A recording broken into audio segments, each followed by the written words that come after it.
Okay, so next कुछ questions है, देख लेते हैं. If the 18th term of an AP exceeds its 12th term by 18, then the common difference is. तो 18th term जो है exceed कर रहा है, मतलब ज्यादा हो जा रहा है with the 12th term. Okay, so by how much? By 18. so उसका वैल्यू क्या हो जाएगा? a plus 17d, फिर यहाँ पे a plus 11d equal to 18. so a plus 17d minus a minus 11d equals to 18. यहाँ से a and a cancel out होगा. 17d minus 11d कितना हो जाएगा? 60 is equal to 18. so t equal to 3. so difference equal to 3. Simple था question. और MCQ में ऐसे ही आएगा, बहुत ज्यादा हार्ड नहीं आएगा, बेसिक क्वेश्चन रहेगा, आराम से कर सकोगे. Next is when this expression is divided by x minus 1, what is the reminder. So ऐसे केसेस में जो जिसके साथ डिवाइड हो रहा है वो नंबर को लेकर इक्वल टू 0 करके वहां से हम x का वैल्यू फाइंड आउट करेंगे. And then we substitute this x in the place of x in the expression. Expression जो भी है हमारे पास उसको लेकर सब्स्टिट्यूट करेंगे. सो 2 x के प्लेस में 1 क्यूब, 3 1 स्क्वायर, 7 1 minus 8. ये होगा 2 minus 3 plus 7 minus 8. so this is 9 minus 11, that is minus 2 answer आ रहा है. ठीक है, so option C फिर हम लोग के लिए परफेक्ट है. if one of the roots of the given equation this is 2, then find the other root. so एक रूट दे दिया है, क्वेश्चन है कि find the other root. so एक कंडीशन था प्रोडक्ट ऑफ रूट्स बोलकर, एक रूट अगर अल्फा है, दूसरा रूट अगर बीटा है. ठीक है, actually quadratic equation means what, दो रूट होता है उसका. तो यहाँ पे एक रूट अगर अल्फा है, एक और रूट बीटा है.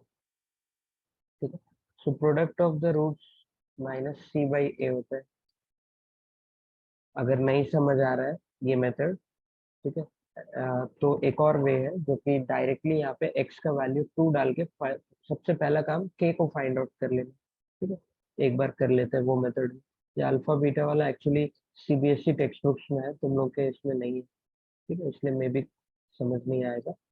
सो 2x² plus kx plus 4 equal to 0. यही है equation. So one root is what, one root is 2. तो यहाँ पे 2 सब्सटीट्यूट करो. So 2 square k into 2 plus 4 equal to 0.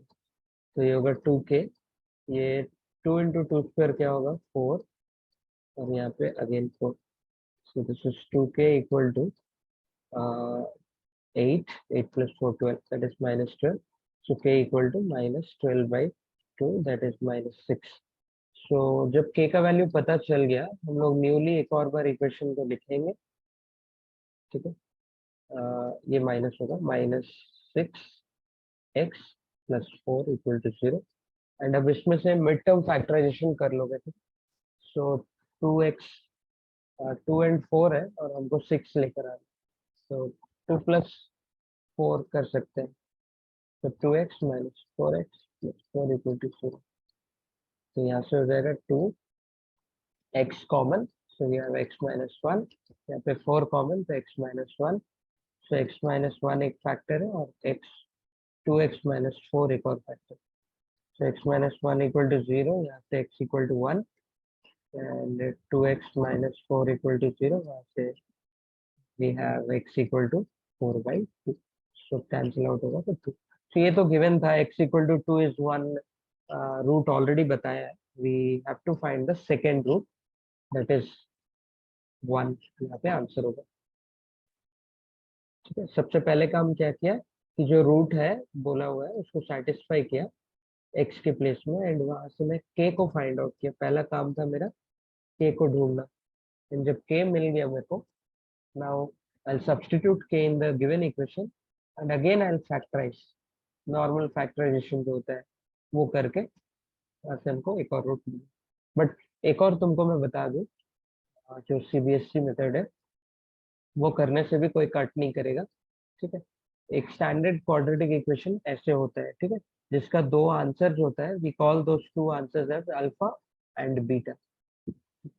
So product of roots मतलब alpha into beta is equal to formula है C by A. C is what, यहाँ पे जो number रहेगा वो, और ए कौन है, एक्स स्क्वायर के साथ जो नंबर है। तो अभी हमारा सी कौन है और ए कौन है, सी है 4, ये सी है, और ये कौन है, ए, ठीक है।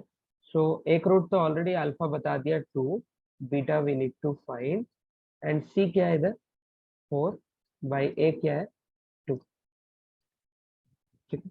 ये कटेगा, so we have 2 beta equal to 2, then again beta beta भी cancel होगा, so we have beta equal to 1। देखो कितना स्ट्रेट फॉरवर्ड था, बस पता होना चाहिए कि अल्फा इंटू बीटा कितना होता है। Alpha into beta C by A होता है, तो सी मतलब लास्ट वाला नंबर, एंड ए मीन्स जो एक्स स्क्वायर के साथ कोएफिशिएंट रहेगा वो। तो यहाँ पे सी था 4 और ए क्या था, 2 था। सो प्रोडक्ट ऑफ रूट्स क्या होता है, सी बाई ए। तो यहाँ से क्या आंसर आ रहा है। नेक्स्ट आगे चलते हैं।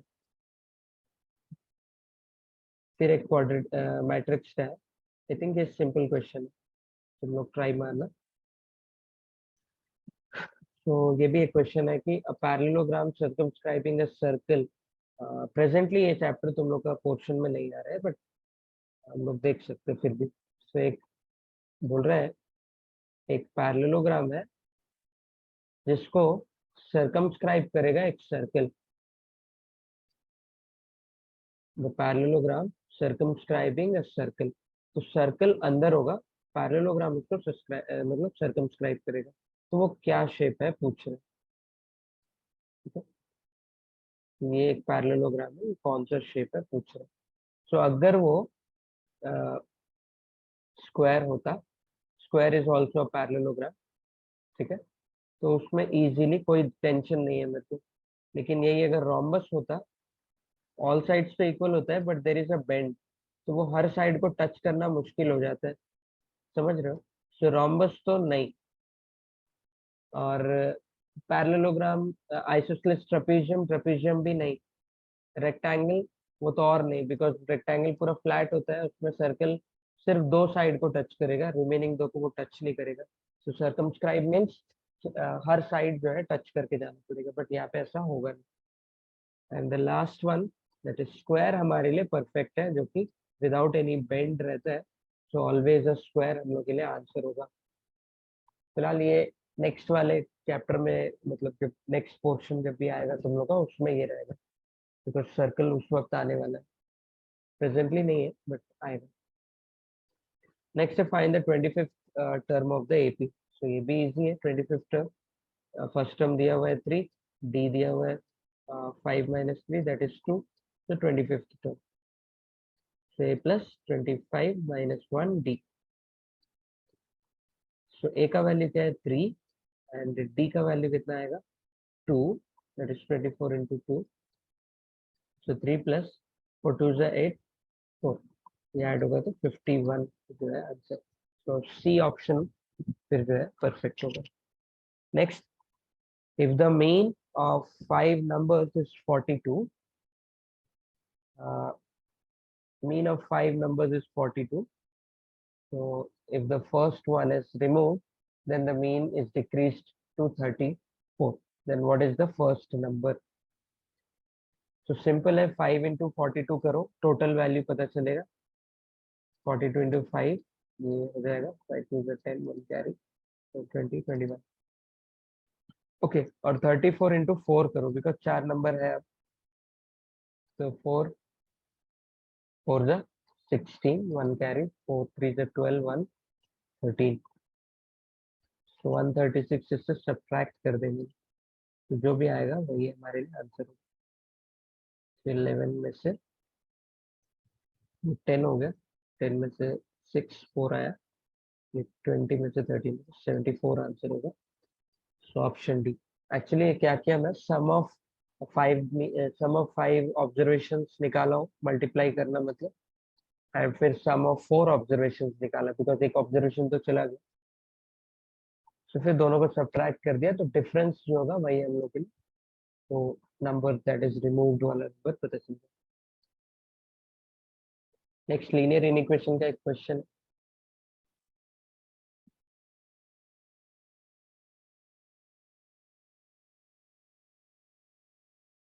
तो लीनियर इनइक्वेशन, सो जैसे कि मैं बोलता हूँ, पार्ट कर लो, 2 पार्ट में डिवाइड कर लो क्वेश्चन को, इजी होगा सॉल्व करने में, तो वही करेंगे हम। सो ये हैव 2y माइनस वाई अंदर, एंड 3 जो है टेक इट आउटसाइड। सो ये हैव 4 एंड दिस दिस। सो यहाँ का लिमिट ऐसे आया, calculate the right hand part, 1 यहाँ पे है, bring 7 inside, -7 is, and this is 4y minus y, so यहाँ -6, and यहाँ पे होगा 3y, 3 को नीचे भेज दो, so -2 is less than equal to y, so finally हो जाएगा -2 less than equal to y less than 4। so ये हमारा इक्वेशन आया, सोल्यूशन। अब इसके हिसाब से हमको यहाँ पे सोल्यूशन सेट गेस करना है कौन सा वाला। सो -2 के साथ इक्वल है, इक्वल है मतलब आइदर बी और आइदर सी हम लोग के लिए आंसर है, ठीक है। और लेस देन 4 है मतलब 3 तक जा सकता है, दैट मीन्स ये हमारा ऑप्शन है, ठीक है। -2 देखना है क्योंकि वहां पे इक्वालिटी है, इसलिए मैं सेकंड और थर्ड में -2 मेरे को दिख रहा है, सो वो पॉसिबल आंसर्स होगा। बट और स्पेसिफाई होने से राइट हैंड साइड का लिमिट देखेंगे, दैट इज 4, मतलब ये तो हो नहीं सकता बिकॉज ये 2 तक है, एक नंबर मिस कर रहा है, दैट इज 3। सो ये होगा। Next is reflection. एक पॉइंट है जो रिफ्लेक्शन होने के बाद, if a point A is reflected to A dash in origin and to A double dash in x-axis, then the area of the triangle form. I think ये simple है। So graph है हमारे पास, 4,3 point है, तो ये 2 reflection लेगा, एक origin से लेगा, तो समवेयर यहाँ पहुंचेगा, दैट इज -4 -3 बनेगा, और ये क्या बना, A डैश बना, और ये एक्स एक्सिस से रिफ्लेक्ट करेगा और समवेयर यहाँ पहुंचेगा, और ये बनेगा 4, -3, क्योंकि एक्स एक्सिस में वाई नेगेटिव होता है। अब हमारे पास ये एक ट्राइंगल हो गया। क्वेश्चन इज एरिया फाइंड करना। तो किसी को आता है तो बताओ एरिया कैसे निकालेंगे, और वैसे ये राइट एंगल ट्राइंगल है, तो half base into height work करेगा, है ना। सो बेस हमारा कितना है, यहाँ से यहाँ से कितना है देखना पड़ेगा, यहाँ से 4 मूव हुआ और इस साइड भी 4 मूव हुआ, तो 4 + 4 क्या हो जाएगा, 8 है, यहाँ से यहाँ का डिस्टेंस, तो बेस हमारे लिए कितना है, 8। हाइट देखना पड़ेगा, up side 3 down side 3, so we have 6, कटेगा फाइनली 24 स्क्वायर यूनिट्स। तो ये एरिया हो गया, बिकॉज ट्राइंगल है, so we take half base into height formula, so 24 is the answer। तो यहाँ तक किसी को कोई डाउट्स है क्या, नहीं, ठीक है। Next is what must be subtracted from each of the 4 numbers to make them proportion। so 23, then 40, and then 57 and 108। तो सबके साथ जो है, suppose we take x should be multiplied, सबके साथ x को सब्ट्रैक्ट करा दो, ठीक है। सबसे जब x सब्ट्रैक्ट हो जाएगा, देन डिवाइड में ले लेंगे, बिकॉज प्रोपोर्शन मीन्स व्हाट, ऐसे डिवाइड फॉर्म में आना चाहिए।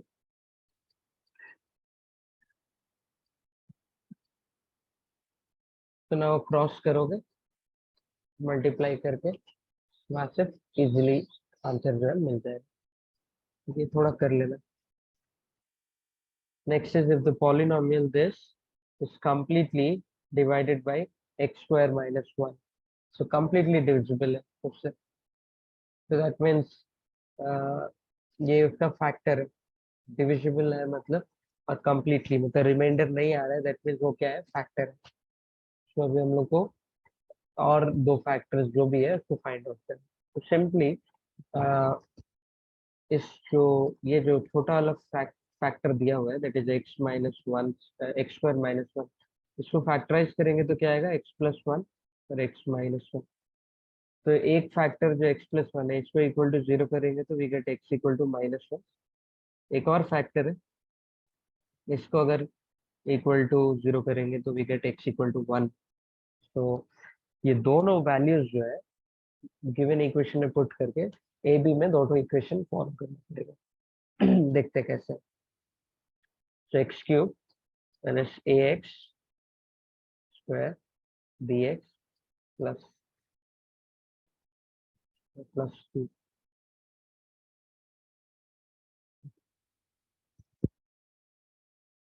प्लस, तो एक बार प्लस वन पुट करेंगे तो क्या होगा, फैक्टर है तो ऑब्वियसली हमको राइट हैंड साइड क्या पुट करना है, जीरो।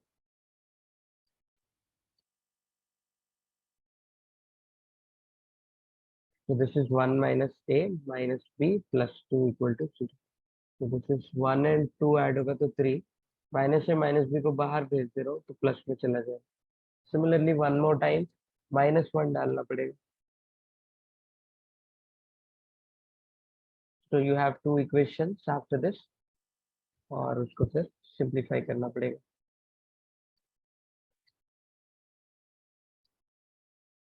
तो one, two minus one one, और इधर ए नेगेटिव है तो बाहर भेज रहा हूँ, और बी पॉजिटिव है तो बाहर जाएगा। So this is now equation one, this is equation two. Solve कर लेंगे तो A plus B equal to three, A minus B equal to one. Sign change already है, सो कैंसिल आउट होगा, two A equal to four, A equal to four by two, cancel out होगा, so we get a equal to two. So A equal to two आ गया, अब B निकालना है। तो simple है, A minus B equal to कितना है, one. So A minus one equal to क्या हो जाएगा, बी हो जाएगा। ए का वैल्यू कितना है, two minus two B, that is two minus one is one. Finally B equal to भी क्या है, वन। बी वन है और ए जो है